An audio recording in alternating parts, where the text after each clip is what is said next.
الحمد لله رب العالمين، والصلاة والسلام على أشرف الأنبياء وإمام المرسلين نبينا محمد وعلى آله وأصحابه ومن تبعهم بإحسان إلى يوم الدين. يا أيها الذين آمنوا كتب عليكم الصيام كما كتب على الذين من قبلكم لعلكم تتقون. أما بعد، فإن أصدق الحديث كتاب الله، وخير الهدي هدي محمد صلى الله عليه وسلم، وشر الأمور محدثاتها، وكل محدثة بدعة، وكل بدعة ضلالة، وكل ضلالة في النار. أعاذنا الله من البدعة والضلال. بعد kumshukuru Allah tabaraka wa taala, kumtakia sala na salamu Mtume Muhammad sallallahu alayhi wasallam pamoja na ahli zake na masahaba zake na wale ambao watakayemfuata Mtume sallallahu alayhi wasallam hadi siku ya Kiyama. Na bila kusahau katika swala zima la kuihusia nafsi yangu pamoja na kuzihusia nafsi zenu katika swala zima la kumcha Allah tabaraka wa taala. Hakika jambo hili walihusiana wale ambao waliokuwa kabla yetu, na sisi tunahusiana katika swala hili la kumcha Allah tabaraka wa taala. Ndugu zanguni katika imani, tunajua sote tuko katika mwezi wa Ramadhani, upo mwishoni na zimebaki takriban siku 3 mpaka kuisha kwake mwezi wa Ramadhani. Tumefanya ibada nyingi sana ndani ya Ramadhani, na miongoni mwa ibada hizo tumesimama sana katika visimamo vya swala za usiku, tumeisoma sana Qur'an, tumetoa sana sadaka ndani ya mwezi wa Ramadhani, na tumeswali swala za jamaa katika wakati wake katika mwezi huu wa Ramadhani.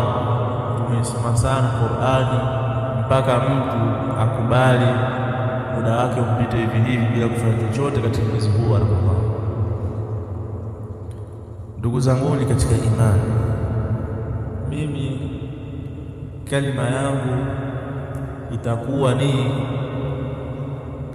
namna gani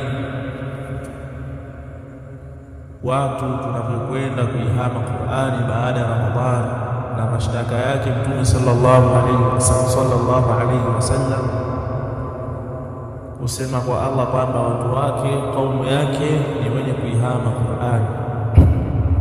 Na wasia wangu wa mwisho nitamalizia katika kudumu juu ya kufanya matendo mema hata baada ya Ramadhani.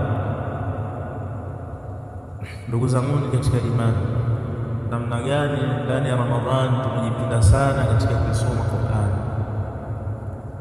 Je, Qur'ani hii ambayo tumeisoma ndani ya mwezi huu wa Ramadhani, je, tutaendelea nayo kuisoma hata baada ya Ramadhani? Wewe ni mwenye kuisoma Qur'ani hata baada ya Ramadhani, au wewe ni mwenye kuihama Qur'ani baada ya Ramadhani? Mtume sallallahu alaihi wasallam alilalamika kwa Allah ta'ala kusema maneno haya yamenukuliwa katika Qur'ani katika suratul Furqan. Allah alipoyanukuu maneno haya Mtume na kusema, waqala rasul ya rabbi inna qaumi ittakhadhu hadha alqur'ana mahjura. Aliposema Mtume Muhammad sallallahu alaihi wasallam, ewe Mola wangu, watu wangu wamekuwa ni wenye kuihama hii Qur'ani. Sheikhul Islam bin Taymiyah anawataja wale ambao ni miongoni ambao wametajwa katika aya hii katika suratul Furqan, aliposema man kana hafidhan lilquran fanasiyahu faqad hajara alquran, wa man kana qari'an lilquran fatarakahu faqad hajara alquran, ومن كان يتعامل بالقرآن فترك بتعامل بالقرآن فقد حجر القرآن. أنا سمع شيخ الإسلام بن تيمية من كان حافظا للقرآن يلي أماي aliyekuwa amehifadhi Qur'ani kisha akaisahau, huyu anaingia katika wale ambao wameihama Qur'ani. wa man kana qari'an lilquran, na yule ambaye alikuwa akisoma Qur'an fatarakahu, akaiacha kuisoma Qur'an, faqad hajara alquran, huyo anaingia katika wale ambao walioihama Qur'an. Kana kwamba Sheikhul Islam anatuambia hapa wale ambao waliokuwa wakisoma Qur'an ndani ya Ramadhani kisha wakaacha kuisoma Qur'ani baada ya Ramadhani, hawa wanaingia katika wale ambao wameihama Qur'an. Akiendelea katika maneno yake, wa man kana yata'amal bil Qur'an, yule ambaye alikuwa akijishughulisha na kuisoma Qur'ani, anafanya ta'amal na Qur'ani, akaacha kufanya ta'amal na Qur'ani, basi huyu anaingia katika wale ambao walioihama Qur'an. Wa ba'da Ramadhan nahjuru al-Qur'an, na baada ya Ramadhan ndugu zangu katika imani tunaihama Qur'an. Qur'ani inasomwa ndani ya Ramadhan, hata baada ya Ramadhan pia inasomwa. Isiwe ibada zetu tunazozifanya zikawa ni ndani ya Ramadhan na baada ya Ramadhan tunaziacha, bali katika miezi mingine tunatakiwa tusome Qur'an, na ndani ya Ramadhani tunatakiwa tuzidishe zaidi katika kusoma Qur'an. Kama Imam Shafi rahimahullah, namna gani alikuwa katika usomaji wake wa kusoma Qur'an. Alikuwa katika miezi mingine anahitimisha Qur'an kuisoma mara 30, anahitimisha katika kusoma Qur'an. Na inapoingia mwezi wa Ramadhani alikuwa anahitimisha kuisoma Qur'an mara 60. Kwa hiyo namna gani unaona kwamba ndani ya Ramadhani alikuwa anazidisha zaidi kuisoma Qur'an. Na tukiangalia katika miezi mingine au katika masiku mengine, namna gani Imam Shafi alikuwa anaendelea kusoma Qur'an, alikuwa isoma Qur'an ndani ya Ramadhani tu.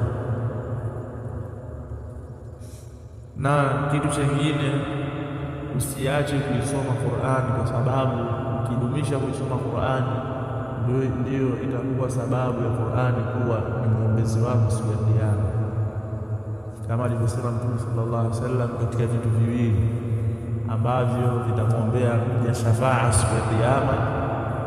Alivyosema alayhi salatu wassalam, as-siyam wal Qur'an yashfa'ani lil 'abdi yawm al-qiyamah, funga na Qur'ani, vitu hivi viwili vitakuwa ni vyenye kumwombea shafaa mja siku ya Kiyama. Kwa hiyo ukidumisha katika vitu viwili hivi katika kuvifanya yani, basi jua utakuwa umepata waombezi wawili siku ya Kiyama. Ndugu zanguni katika imani, tudumu katika ibada ambazo tunazozifanya ndani ya mwezi wa Ramadhani huu, basi hata baada ya Ramadhani tuendelee nazo. Ama wasia wangu wa mwisho ni dawimu ala al-imani wattaqwa wal a'malu salih ba'da Ramadhan hatta akhir saa min hayatika.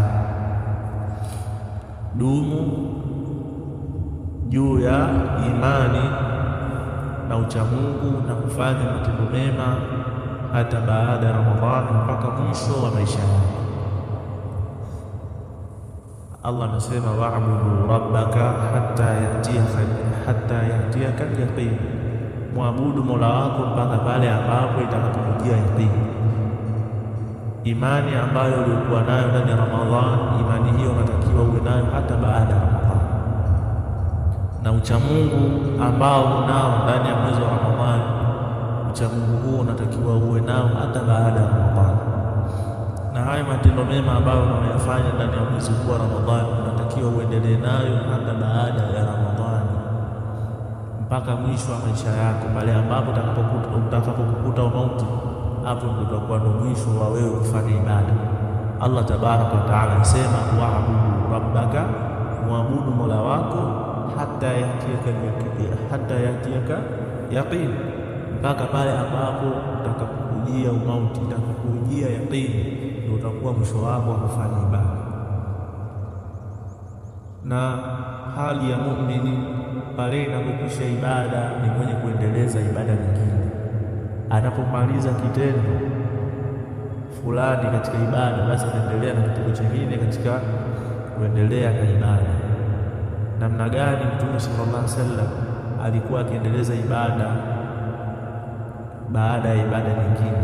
Na hivyo ndivyo ambavyo Allah tabaraka wa taala kumwambia Mtume sallallahu alaihi wasallam, fa idha faragta fansab, pindi unapomaliza ibada fulani endeleza ibada nyingine. Fa idha faragta fansab, pindi unapomaliza ibada fulani endeleza ibada nyingine. Qala al-mufassirun ay dawimu ala al-ibada ba'da al-ibada.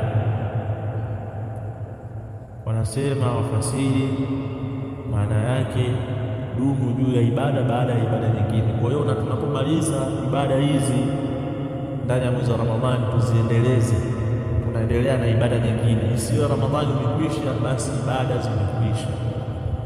Mimi kalima yangu ni hii kwa leo, na tunamwomba Allah tabaraka wa taala atukubalie funga zetu na atukubalie ibada zetu ambazo tumezifanya ndani ya mwezi huu wa Ramadhani, na tuendelee kufanya ibada hata baada ya Ramadhani, na Allah atuwafikishe tuwe miongoni mwa waja wake ambao ni wenye kukubaliwa matendo yao ndani ya mwezi wa Ramadhani.